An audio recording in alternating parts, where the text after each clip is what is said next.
Juan Kapitulo 6, versikulo 35. Si Jesus miingon kanila, "Ako mao ang pan nga naghatag sa kinabuhi.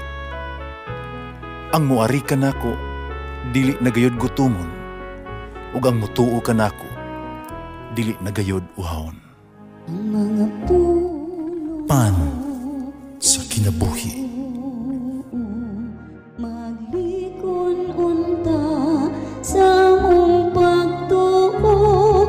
Gagaka kami sa pagtuman sa imong mahal nga kasuguan.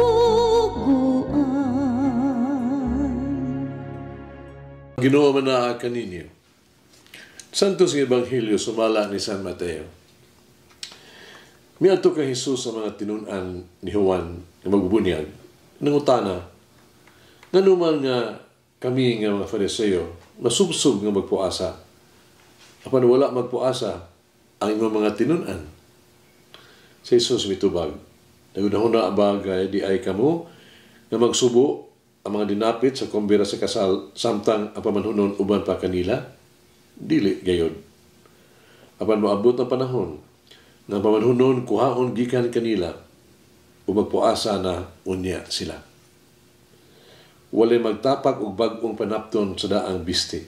Kaya maong tapak, makagisi man sa biste, ug mosamot kadako ang gisi niini. Walay tao nga magsulod og bag-ong bino ngadto sa daang sudanan nga panit. Kaya kung iya kining himuon, kini magisi ang sudanan, unya ang bino mausik ug madaot ang sudanan. Kinunua, nga bag-ong bino isulod og sa sudanan nga bag-o aron dili maunsa ang bino ug ang sudanan. Ang Ebanghelyo sa Ginoo. Pasalamati ang Ginoo kay siya maayo, ang iyang gugma mulungtad hangtod sa kahangturan. Pasalamati ang Diyos sa tanang mga Diyos, ang iyang gugma malungtaron. Pasalamati ang Ginoo sa mga Ginoo, ang iyang gugma malungtaron.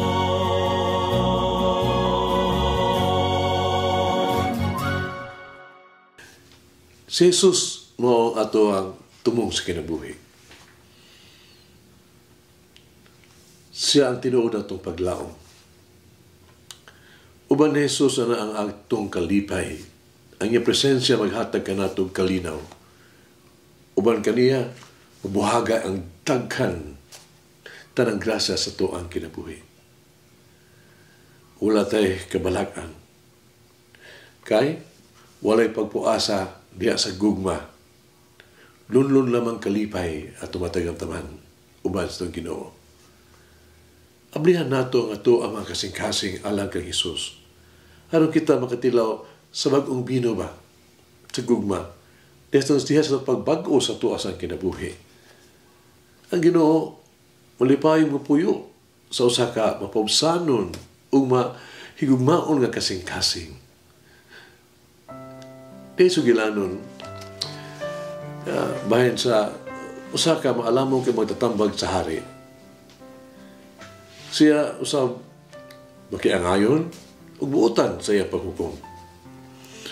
Ang anak sa hari, ang prinsesa, nibati og kasina.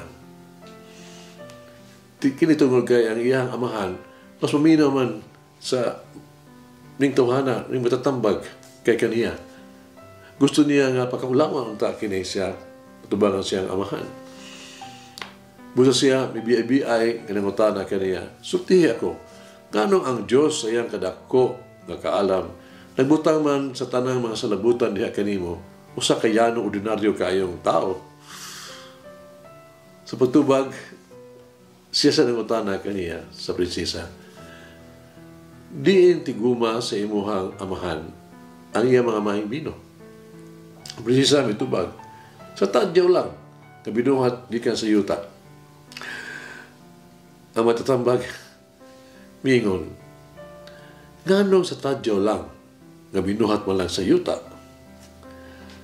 Bisan ang mga kabus, o mga mag-uuma, magbutang man silang bino sa usa ka yutan o kulon. Binuhat sa yuta, tadyaw. Sila, yano, ordinaryo lang. Ganun din naman kiniibutang sa bulawan o plata o sa mga kupa ng mga sulanan. Natingala ko kung ngano nga dili.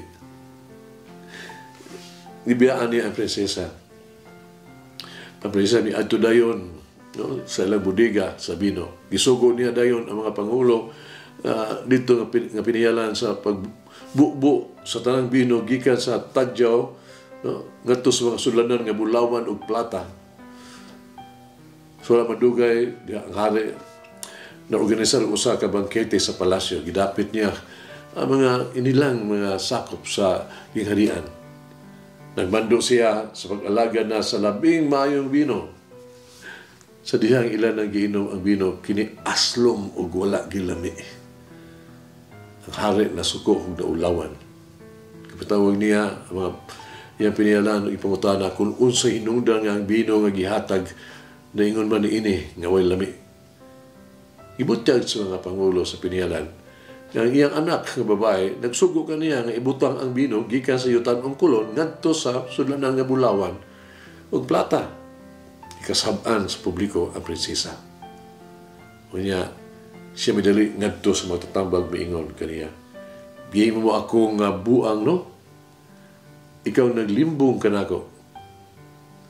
Matatambag mitubag, dili ako, wala akong maglimbong kanimo.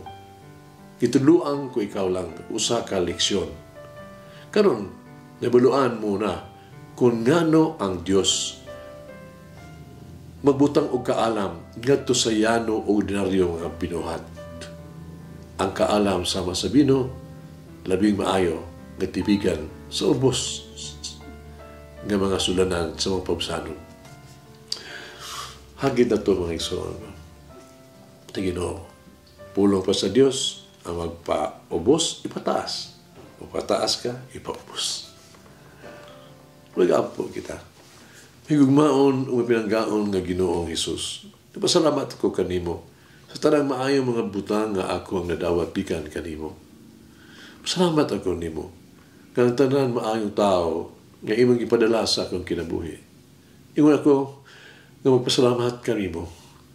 Ako sa musaad kanimo karon nga ako magigbahin. Mutabang ko magsakripisyo sa ako. Kung sa ang imong gibuhat kanako, buhaton ko usab kini sa uban. Ang ako nadawat gikan kanimo, ihatag ko kini usab kanila. May gumaon o pinanggaong Ginoong Hesus. Tabangi ako. Uga, ngayon sama unta ako kanimo. Ngam kinabuhi, sama kanimo. Amen. Oh Mary, open my heart and mind to receive the new life of Jesus in me. Renew my heart. Manangin ang Diyos magagahom sa tanan, Amahan, Anak, Espiritu Santo. Amen. May the Lord of the divine mercy bless us all, heal us from all diseases and suffering. Ayun unta niya kita, tanang mga sakit na sa lawas o sa kalag, body and soul. In the name of the Father, the Son, and of the Holy Spirit.